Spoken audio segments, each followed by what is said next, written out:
Hold on, we're going to take a picture over here, then we'll take the Western camera. Thank you, Sam.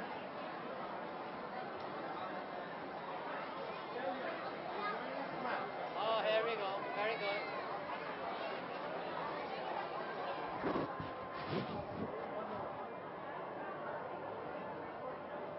Forget on Monday, in Scarborough Agent Court, there's a trustee election. Don't forget to go out and vote. There's something like 14 people running. My favorite guy is my best man, Sam Sadarabos. Sam, put your hand up. What number are you on the ballot? 11. Thank you, folks. Have a good day. Enjoy it. Monday, if you live in Scarborough Agent Court. And see our animals, and we have everything from monkeys, bugs, we have cats. Believe it or not, he can actually capture birds. And you know how he does that? It's actually how Candace is showing you. He has something known as a prehensile tail. His tail is acting like a hand. He can actually hang from just a branch. Now, most snakes have this. They have the ability to grab a hold of something and hold on with their tail. Some of them can use it just to go down like rock surfaces and such, but he uses it to sneak up on birds, and he can actually eat a bird. It's gross. Now, I'm going to rest your mind at ease. This guy, he opens his mouth. Yeah, he does it in a really gross way. He actually, a lot of people think they dislocate their jaw, but you know what he actually does? He has a stretchy, stretchy bone on each side of his jaw, and he can stretch his mouth right up and down. But that's not all. He can go worse. If you feel right here on the bottom part of your chin, this is where the bottom part of this part of your jaw and that part of your jaw connect. He can take that and stretch it sideways. And that's not the worst of it. He can actually take each side of the bottom part of his jaw and move one half. Not as long, but we're going to show you how long he is. Put your hands out, hold him up. He's super heavy. Isn't that cool? Is he slimy? Are you getting slimed at all? No. No? Is anybody getting slimed? You're getting slimed? Yay! I love when somebody gets slimed, because you know what? When anybody gets slimed, it's kind of the handler's slime all over the snake. So I guess that means that Candace and I are really slimy today. Comes to snakes. When they're swallowing something whole, it might take a while. So what they do is they take this. If you feel right here on you, this is known as your trachea. It's how you breathe, so it's your breathing tube. They take this, they shove it out of the side of their mouth, and the whole time they're swallowing something whole, they got a straw sticking out of the side of their mouth. And then there's one more important fact. What we always want to do is we want to be able to take our animals and we want to know when they've been fed. Because a snake takes approximately 3 days to go from point A to point B. Which is important, because let's say we fed this snake 2 days ago and now Candace is moving him around. It's a black rat snake, which is pretty cool. What I want to tell you for this one is actually the average amount of ribs a snake has. So from point A to tongue. So everybody see that gorgeous, gorgeous pink tongue, because what he does with it is he goes to the bottom of the lake, opens up his mouth, wiggles around that pink tongue and makes it look like a worm. Then he tricks fish into swimming inside his mouth and he chomps on them. So everybody say hi, Cookie. Hi. Now this is Cookie, super excited. He sometimes likes to dance. Do you guys want to make, I can't promise he will dance, but you guys want to see if he'll dance? Yeah? Okay, you're going to have to suffer me singing. First off, give him a round of applause for doing his little flippy trick. There we go. So I'm going to sing. Don't worry, I am not going to sing inside the walkie because nobody needs to hear it this loud, but I'm going to sing his favorite song.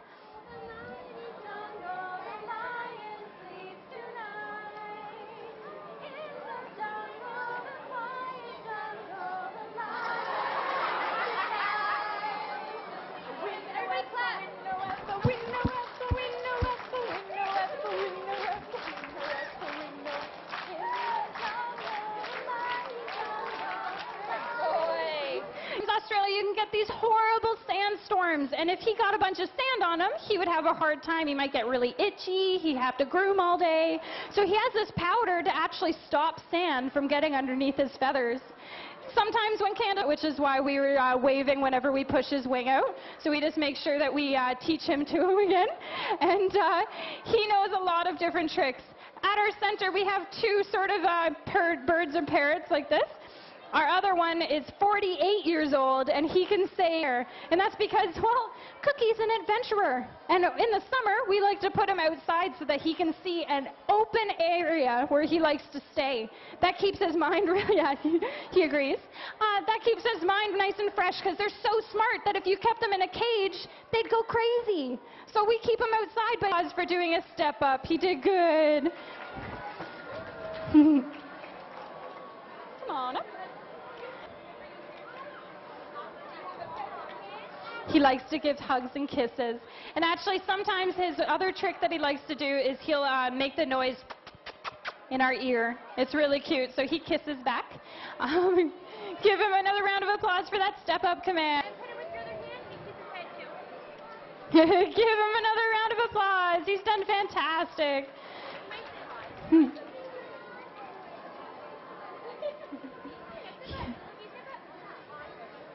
Perfect. Cookie's done an amazing. See, that's the noise. Just imagine it a million times over. Just warning you, it's horrible. Round. So this is Hunter. No, back up, back up. Hunter looks absolutely adorable, but foxes are known as thieves.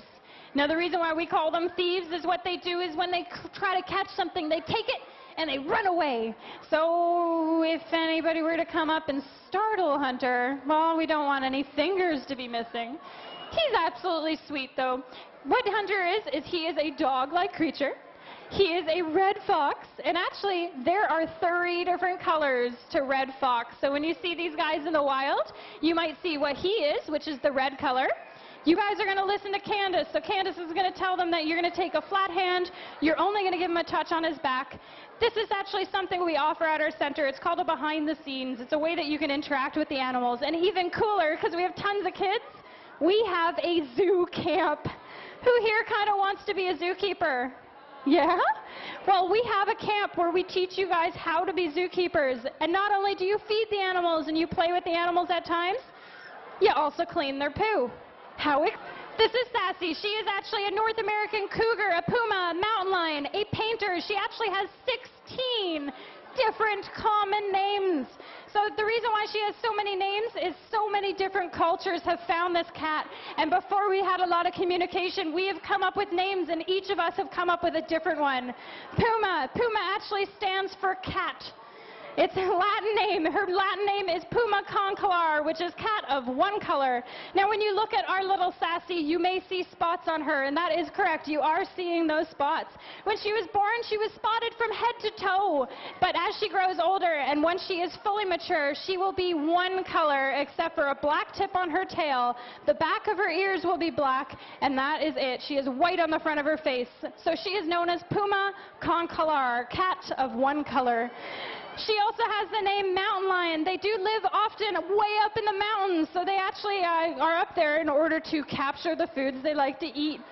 She can take something, this black tip. What it kind of looks like is she's taken a paintbrush and dipped it in black paint. It works when everybody knows what's coming. This is Tosh. Tosh is just a 3-month-old Bengal tiger. He is so huge already. When they grow fast. By a year, he can get up to around 200 pounds. And at most, the Bengal tiger will get up to around 550 to 600 pounds. So they can get to a pretty big size. Now, basically, the biggest species is actually the Siberian tiger. The Siberian's the biggest out of all the cats and out of all the, all the cats. They get up to around 850 pounds. So the Bengal tiger is a close one. He gets up to 550. What's really cool about the tiger, if I shave off his fur, his stripe pattern's on his skin. It's as unique as a fingerprint. You will never see this stripe pattern on another species of tiger ever again. On the back of his ears, sometimes you'll see these white dots. They're the eyes on the back of his head. So when he moves around, he's not trying to be rude. He's just trying. Go sit back down. Sit. All right, I just had to tell her to sit quickly because the eyes in the back of his head are basically to make sure that nothing sneaks up on him. But when something does sneak up on him, sometimes he gets a little frightened. So you can imagine if you think you're the biggest species of cat, you think you're safe all the time, and all of a sudden something's... So in some cases, people are poaching these guys illegally, and they're selling them in order to support their families. So... Days it took the food? How many days it took the food to digest in the boa constrictor?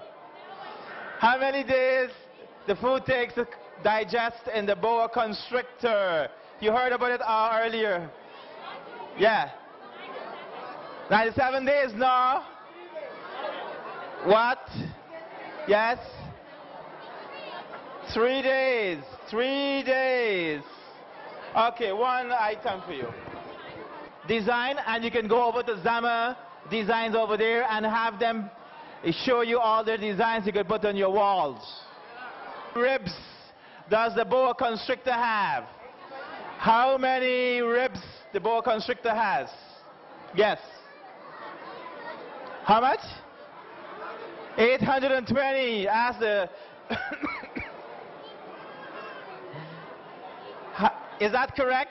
820. Yes, that's correct. 820. Okay. Here you go.